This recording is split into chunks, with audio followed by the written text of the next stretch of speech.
নমস্কার, কেমন আছো বন্ধুরা? আমি বৈশাখী বলছি। কণ্ঠে বৈশাখী থেকে তোমাদের আমি একটা গল্প শোনাচ্ছি। গল্প যদি ভালো লাগে আমাকে কমেন্ট করে জানিও গল্প তোমাদের ভালো লেগেছে। আর তোমরা যেভাবে আমার চ্যানেলটাকে আগিয়ে নিয়ে যাচ্ছ, নিজেদের মধ্যে শেয়ার করছো, তাতে আমি ভীষণ খুশি। তোমরা এইভাবেই আমায় সাহায্য করো। তোমরা আমার পরিবার, তোমরা আমার ফ্রেন্ড। তোমরা যদি আমাকে আগিয়ে না নিয়ে যাও তো কে আগিয়ে নিয়ে যাবে? আমি তোমাদের এখন যে গল্পটা শোনাবো সেটা হলো হেমন্ত কুমার রায়ের লেখা আগন্তুক। আমাদের গ্রামখানি অনেকটা উপদ্বীপের মতো। তার পূর্ব এবং উত্তর দিকে একটি নদী প্রবাহিত হয়ে পশ্চিম দিকে আর একটা বড় নদীর ভিতর গিয়ে পড়েছে। পৃথিবীর মাটির সঙ্গে আমাদের গ্রামের অবিচ্ছিন্ন যোগ আছে কেবল দক্ষিণ দিকে। কিন্তু সেই যোগটুকু যদি না থাকতো, আমার হয়তো কোনো দুঃখই থাকতো না। আমার কেন, গোটা গ্রামেরই কোনো দুঃখ থাকতো না। আমাদের গ্রামের উত্তর প্রান্তে যে একটা নদী আছে, ওই নদীর কিনারায় একটা শ্মশান আছে। এ অঞ্চলে তার থেকে বড় শ্মশান কিন্তু আর নেই। এবং সেই শ্মশানে শবদাহ করার জন্য অনেক দূর দূর গ্রাম থেকে লোকজন আসে। আসে কোন দিকে? ওই দক্ষিণ দিক দিয়েই। কারণ দক্ষিণ দিক দিয়েই ওই ইয়েটা আমাদের গ্রামের সাথে যুক্ত। ওখানে যে শ্মশানেশ্বর মহাদেব বিরাজ করছেন, তিনি নাকি অত্যন্ত জাগ্রত দেবতা। যদিও তিনি যে নিদ্রাগত না হয়ে অহরহ জাগ্রত হয়ে আছেন, এমন কোনো প্রমাণ কিন্তু আমরা কখনো পাইনি। কিন্তু যা হোক, অধিকাংশ লোক তো সেই কথাই বিশ্বাস করে। অতএব দেবতার মহিমায় এখানকার শ্মশানটি পরিণত হয়েছে মহাশ্মশানে। সব যাত্রীদের অস্বাভাবিক এবং তীক্ষ্ণ কণ্ঠ থেকে ঘন ঘন হরিধ্বনি উঠে আমাদের গ্রামের আকাশ বাতাসকে একেবারে মুখরিত করে তোলে। যখন তখন মৃত্যু তো আর বলে কয়ে আসে না। দিনের বেলায় সেই কণ্ঠ, মানে সেই হরিধ্বনি কোনো রকমে সহ্য করা যায়, কিন্তু নিস্তব্ধ গভীর রাতে সেই চিৎকার কেমন যেন অমানসিক হয়ে চতুর্দিকে সৃষ্টি করে এমন একটা অসহনীয় অপার্থিব ভাব। সেটা যে না দেখেছে সে কখনোই বিশ্বাস করতে পারবে না যে ঘুমন্ত শিশুরা পর্যন্ত ভয় পেয়ে জেগে কোকিয়ে কেঁদে ওঠে। এত মারাত্মক সেই রাতের হরিধ্বনি। গ্রামখানি পুরোপুরি দ্বীপ হয়ে যদি যেত, এ ঝঞ্ঝাট হয়তো আমাদের বেশি পোহাতে হতো না। গ্রাম অঞ্চলের মহাশ্মশানের ভয়াবহ বীভৎসতা কলকাতার বাসিন্দারা ধারণাও করতে পারবে না। কারণ কলকাতার শ্মশানগুলো তো বাইরে থেকে দেখে মনে হয় যে কোনো শৌখিন বাড়ির মানুষদের বসত বাড়ি। তাদের ভিতরটা যেমন জীবন্ত জনতার আনাগোনায় এবং তাদের কণ্ঠস্বরে সর্বদাই মুখরিত হয়ে থাকে। এমনকি সেখানে অমাবস্যার রাত্রির অন্ধকারও ঘুচিয়ে দেয় বহু ইলেকট্রিকের বাতি। কিন্তু পল্লীগ্রামে তো সেসব কোনো ব্যবস্থা থাকে না। পল্লীগ্রামে আমি যখনকার কথা বলছি তখন তো কারেন্টই ঢোকেনি, বিজলি বাতি তখন তো ছিলই না। কিন্তু পল্লীগ্রামের মহাশ্মশান কিন্তু বড় ভয়াবহ ঠাঁই। নিঝুম রাতে সেখানে পা দিলে গায়ের সর্বাঙ্গ জাগৃত হবে একটা বিভীষিকার রোমাঞ্চ। গায়ের লোম খাড়া হয়ে দাঁড়াবে, গায়ে ঠান্ডা শিহরণ বয়ে যাবে। হলুদ বরণ চাঁদের পাণ্ডুর আলো চারিদিক প্রকাশ করে অস্পষ্টতার রহস্য, এবং তারই সঙ্গে দুটো একটা হারিকেন লণ্ঠন টিমটিম করে জ্বলে। কারণ আমি আগেই বলেছি তখন কারেন্ট পৌঁছায়নি। দুটো চারটে যে হারিকেন আর আলো থাকে, সেই দিয়েই সমস্ত কাজ তাদের করতে হয়। ওই হারিকেনের এবং টিমটিমে লাইটের আলোয় সবটাই পরিষ্কার পরিচ্ছন্ন দেখতে পাওয়া যায় না, কিছুটা অন্ধকার অন্ধকার থেকেই যায়। বাতাসে বাতাসে জেগে ওঠে যেন মরন্ত রোগীর নাভিশ্বাস। এবং তাই শুনে চতুর্দিক থেকে কালো কালো দানবের মতো মস্ত মস্ত যে গাছপালাগুলো, সেগুলো শিউরে শিউরে কেঁদে কেঁদে ওঠে সভয়ে এবং সশব্দে। এখানে ওখানে ছাড়া ছাড়া হয়ে অবচ্ছায়ার মতো নড়াচড়া করে যেন সমস্ত জ্যান্ত মানুষ। অন্ধকারের মধ্যে কোনো কিছু যাতায়াত করলে দেখবে না কেমন গায়ে শিহরণ জাগে। আমরা যখন বাড়িতে থাকি, লোডশেডিং হয়ে যায়, তখন আমরা কীরকম মানে অসহায় অনুভব করি না রাত্রিতে, সেইটা গ্রামের মানুষ তখন অনুভব করতো। তাদের সংখ্যা এক হাতের আঙুলেই গুনে ফেলা যায়, একটা কি দুটো কিংবা বড়জোর 3টে। শ্মশানের কথা বলছি। চিতা দূরে লকলক লগলক করে জ্বলে ওঠে, ক্ষুব্ধ নরক নাগিনীদের মতো, জ্বলন্ত রক্ত জিহ্বার মতো। কোনো গাছের আড়ালে শাখায় বসে অশুভ কণ্ঠে আচমকা চি চি করে চেঁচিয়ে ওঠে একাধিক প্যাঁচা। চমকে দেখা দেয় জীবন্তদের মরাত্মক আত্মাকে। স্থানে স্থানে রাশিকৃত ভাঙা ভাঙা কলসি, মাংসহীন হাড্ডি প্রভৃতির সঙ্গে পড়ে থাকে কোনো অগ্নিদগ্ধ মানুষের ভয়াল দেহবশেষ।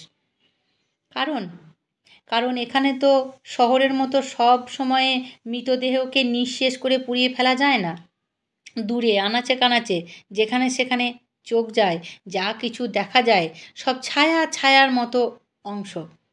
যেখানে হয়তো মানুষের আধপোড়া দেহের অংশবিশেষ নিয়ে মারামারি টানাটানি করে, ছেঁড়াছিঁড়ি করে কুকুর শিকালের দল।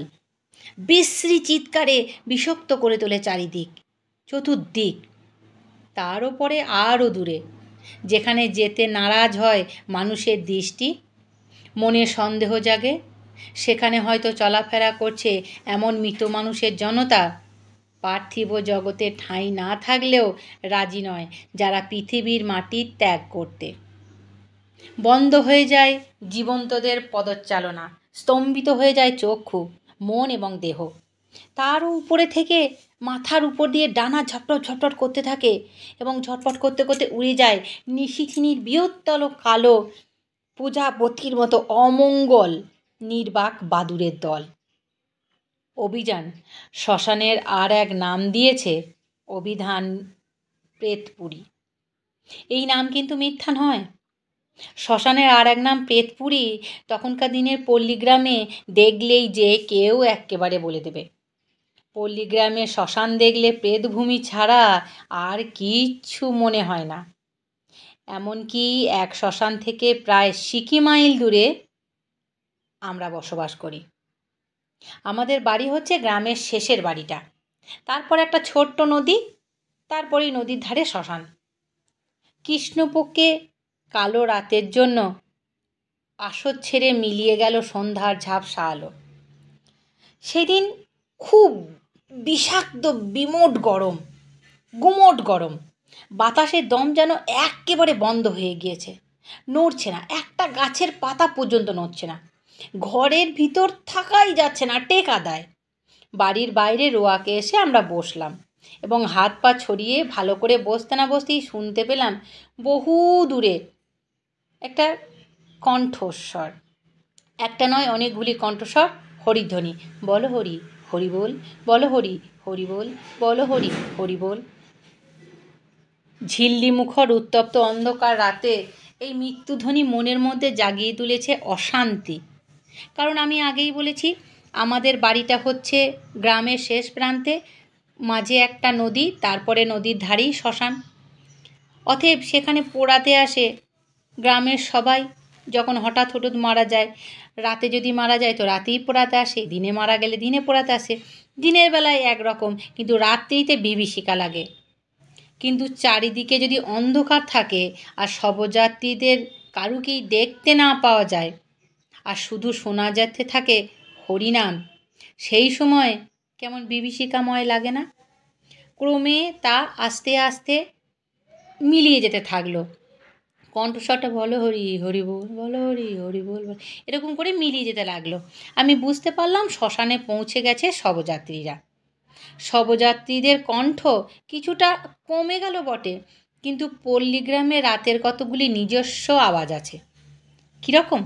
থেকে থেকে গাছের পাতাদের কেমন একটা শশর আওয়াজ, হঠাৎ জেগে ওঠা পাখিদের ঝটপট ঝটপট ঝটপট ডানা ঝাপটানো, গাছের তলায় শুকনো পাতাদের ভিতর দিয়ে শশর করে চলে যাওয়া কোনো সাপ কিংবা সরীসৃপ, হয়তো বা ডেকে ওঠে কর্কশ স্বরে একটা কিংবা দুটো তক্ষক, কিংবা শোনা যায় শিয়াল অনেকগুলি হট্টগোল করছে দূরে, এবং এই সবের উপর সর্বক্ষণ জেগে আছে ঝিঝি ঝিঝি ঝিঝি করে ঝিঝি পোকার একটা আর্তনাদ। বেশ খানিকক্ষণ ধরে একলা বসে বসে শুনলাম সেই রাতের সেই সব ধ্বনিগুলি। তারপর চোখের পাতা জড়িয়ে আসতে লাগলো ঘুমের আমেজ। আমি দরজার সামনে বসে বসে উঠি উঠি করছি, হঠাৎ যেন অন্ধকার ফুঁড়ে একেবারে আমার সামনে এসে দাঁড়ালো একটা সুদীর্ঘ ছায়া মূর্তি। এমনি আচমকিতে এসে দাঁড়ালো, কেমন একটা নিঃশব্দে তার আবির্ভাব ঘটেছে। চমকে না উঠে আমি কিন্তু পারলাম না। আমি শুধালাম, কে? অন্ধকারে দেখতে পাচ্ছিলাম না কাউকে। মূর্তির চোখ দুটো চকচক চকচক করে উঠল। সে অত্যন্ত গম্ভীর এবং শুষ্ক স্বরে বললেন, আমি ক্ষুধার্ত অতিথি। অতিথি? এত রাতে? ক্ষুধার্ত সময় অসময় তো নেই। কেবল ক্ষুধার্তই নই, আমি কিন্তু শীতার্ত। শীতে ঠকঠক করে কাঁপছি। আগে একটু বাড়ির ভেতরে আমায় আশ্রয় দিন, বাইরে আর দাঁড়িয়ে থাকতে পারছি না। মহাবিস্ময়ে আমি বলে উঠলাম, বলেন কি মশাই, আপনার শরীরে শীত করছে? আর এদিকে দারুণ গুমোট গরমে সিদ্ধ হয়ে আমরা মারা যেতে বসেছি, আমরা ঘরে থাকতে পারছি না, সেই জন্যেই বাইরে এসে বসেছি। সে যেন কাঁপতে কাঁপতে বললেন, বিশ্বাস হচ্ছে না আমার কথায়? তাহলে বিশ্বাস হচ্ছে না? এই দেখুন, কই আপনার হাতটা কই? আমি আগেই বলেছি অন্ধকার। আমি হাতটা কেমন যেন বাড়িয়ে দিলাম। যেই না হাতটা বাড়িয়ে দিলাম, সেই আগন্তুক আমার হাতটা খপ করে ধরল। কিন্তু পর মুহূর্তেই আমি শিউরে উঠলাম, তাড়াতাড়ি নিজের হাতখানা ছাড়িয়ে নিলাম। উফ, কি অসম্ভব ঠান্ডা হাত! ঠিক যেন একটা বরফের দলা। আমি কোনো বরফের দলার মধ্যে হাত দিয়েছি। সে কণ্ঠস্বরে আবার বলল, বাড়ির ভিতরে চলুন, বাড়ির ভিতরে চলুন না, আমি বাইরে দাঁড়িয়ে থাকতে পারছি না।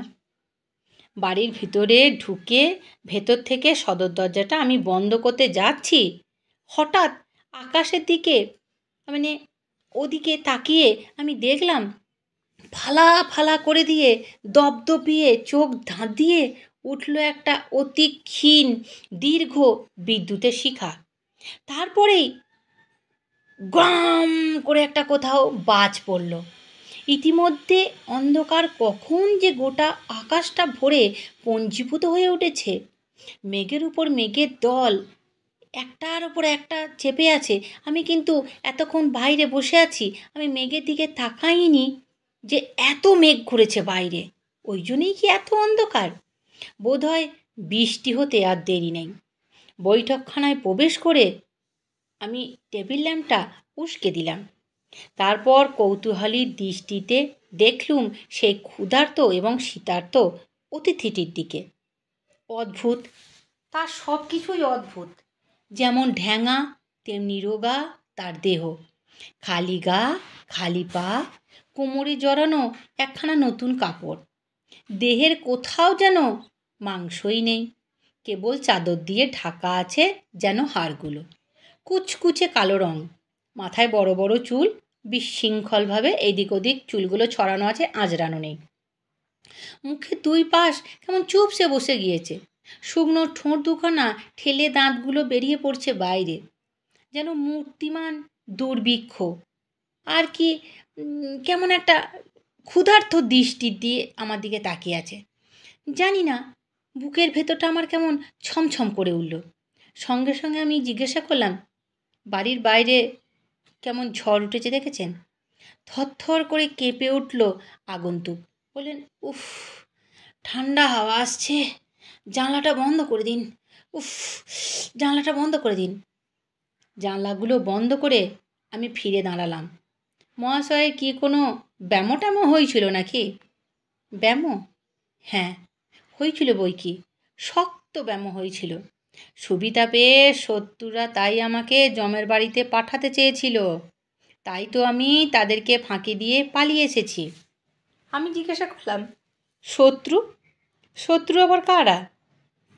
আগন্তুক বলল, জ্ঞাতি শত্রু মশাই, জ্ঞাতি শত্রু।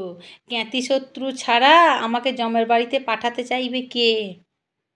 আমার আপনার কথা আমি ভালো বুঝতে পারছি না।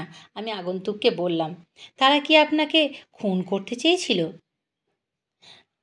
আগন্তুক বলল, বেশি কথা আর বলবার আমার শক্তি নেই। শুনছেন না, ঝড়ের সঙ্গে আবার বৃষ্টি নামলো। পৃথিবী এক্ষুনি ভাসবে, শীত আরও বাড়বে। আমি শীতার্ত, আমি শীতার্ত। উফ, কি খিদে পেয়েছে আমার। আমি খুব ক্ষুধার্ত। কিছু খেতে দিতে পারেন মশাই? আগে কিছু খেতে দিন না। আমি বললাম, এত রাতে বাড়ির সকলেই তো খাওয়া দাওয়া হয়ে গেছে, তবু একটু চেষ্টা করে দেখছি। আপনি কিছুক্ষণ অপেক্ষা করুন, বুঝলেন? কিন্তু বেশি কিছু আমি দিতে পারবো না, মনে কিছু করবেন না। আগন্তুক বললেন, যা যা পারেন তাই দিন, যা পারেন তাই। ওহ, শত্রুরা না না খাইয়ে মারবে বলে কতদিন আমাকে কিছু খেতে দেয়নি। কতদিন আমি উপোস করে আছি। বাড়ির ভিতরে গিয়ে কোনো রকমের সংগ্রহ করলাম কিছু ভাত, কিছু তরকারি, খানতিনেক রুটি, 2টি সন্দেশ আর 4টে নারকেলের নাড়ু। থালার উপরে তাই সাজিয়ে নিয়ে এসে ফিরে এলুম বৈঠকখানায়। দেখলাম এদিকে বিস্মিত চোখে তাকিয়ে অত্যন্ত আড়ষ্টভাবে দাঁড়িয়ে দাঁড়িয়ে আগন্তুক যেন কান পেতে কি শুনছে। চোখ দেখলে মনে হয় তার দৃষ্টি কিন্তু যেন ঘরের নীড়ের ভেতর দিয়ে ভেদ করে চলে গেছে বাইরে, দূরে, অনেক দূরে, যেখানে নদী পেরিয়ে শ্মশানটা আছে তা সেই রকম দূরে। বললাম, আপনার খাবার এনেছি। সে যেন আমার কথা শুনতেই পেল না। আচমকা ফিরে দাঁড়িয়ে কেমন আচমকা বলে উঠল স্তব্ধ স্বরে, তারা আসছে, তারা আসছে। বিপুল বিস্ময়ে আমি জিজ্ঞাসা করলাম, কারা আসছে? আগন্তুক বলল, আমার শত্রুরা। আমি তাদের পায়ের শব্দ শুনতে পাচ্ছি, বুঝলেন? আমি তাদের পায়ের শব্দ শুনতে পাচ্ছি, আমি তাদের দেখতে পেয়েছি। আমি চললাম, আমি চললাম। সে কি, আপনার খাওয়া এনেছি যে? না না না না না না, আমি আর খাবো না, আমি আর ক্ষুধার্ত নই। শত্রুরা আবার আমাকে জমের বাড়িতে পাঠাবার জন্য ছুটে আসছে। আমি পালাই, আমি পালাই। বলতে বলতে সে ছুটে ঘর থেকে বেরিয়ে গেল উদ্ভ্রান্তের মতো। তারপরেই দুম করে আমি সদর দরজাটা খোলার শব্দ পেলাম। হতভম্বের মতো খাবারের থালা হাতে করে দাঁড়িয়ে অবাক হয়ে ভাবতে লাগলাম, কে এই আশ্চর্য লোকটা? পাগলা কারোর থেকে পালিয়ে এসেছে না কি? এ পাগলা কারোর থেকে পালিয়ে আসেনি তো? সদর দরজার কপাট দুখানা ঝোড়ো হাওয়ায় দুম দাম একবার খোলে একবার বন্ধ হয়, একবার খোলে একবার বন্ধ হয়। তখন পৃথিবী আর সব শব্দ একেবারে স্তব্ধ হয়ে গিয়েছে ঝড় বৃষ্টির দাপটে। দরজাটা আবার বন্ধ করে দেবার জন্য আমি এগিয়ে যাচ্ছি। আচমকিতে দেখি 6-7 জন লোক খুব দৌড়াতে দৌড়াতে এসে হুড়মুড় হুড়মুড় করে ঢুকে পড়ল আমাদের বাড়ির ভেতরে। হারিকেনের লণ্ঠনটা তুলে ধরে আমি তাদেরকে বিস্ময়ের সঙ্গে জিজ্ঞাসা করলাম, কে? তাদের একজন বললেন, আমরা শ্মশান থেকে পালিয়ে আসছি। আমি বললাম, পালিয়ে আসছেন? কিন্তু কেন? তাদের মধ্যে কেউ একজন বলল, এমন দুর্যোগের শ্মশানে কোনো মানুষ তিষ্ঠ হতে পারে? ছুটতে ছুটতে এই পর্যন্ত এসে আপনার বাড়ির আলো দেখে এইখানেই ঢুকে পড়েছি মশাই। কাছে পিঠেতে আর কোনো বাড়িও নেই। তাহলে আপনাদের সব দাহ শেষ করা হয়ে গেছে? না মশাই, না, আমাদের কপালে আজ বড়ই মন্দ। সব শ্মশানে রেখে আমরা পাশের জঙ্গলে কাঠ কাটতে গিয়েছিলাম। ফিরে এসে দেখি, ওমা, খাটের উপর সে মরা অদৃশ্য, খাটের ওপর মরা নেই। আশ্চর্য ব্যাপার মশাই, কেমন আজব কাণ্ড দেখেছেন। আমার গল্প যদি তোমাদের ভালো লেগে থাকে তাহলে নিজেদের নিকট আত্মীয়র সঙ্গে আমার এই গল্প শেয়ার করো। আর তাদের যদি ভালো লাগে তারা নিশ্চয়ই আমার চ্যানেলটিকে সাবস্ক্রাইব করবে। আর তোমরা যেভাবে আমাকে কমেন্ট করে জানাচ্ছ আমার গল্প তোমাদের ভালো লাগছে, ঠিক সেইভাবেই আমাকে কমেন্ট করে জানাও। তোমাদের এই ভালো ভালো কমেন্টগুলো শুনলে আমি নতুন নতুন গল্প বানাবার স্পৃহা খুঁজে পাই। আমার ভীষণ আনন্দ হয় তোমাদের এই সুন্দর সুন্দর কমেন্টগুলো পড়লে। ভালো থেকো, সুস্থ থেকো, সঙ্গে থেকো। নমস্কার।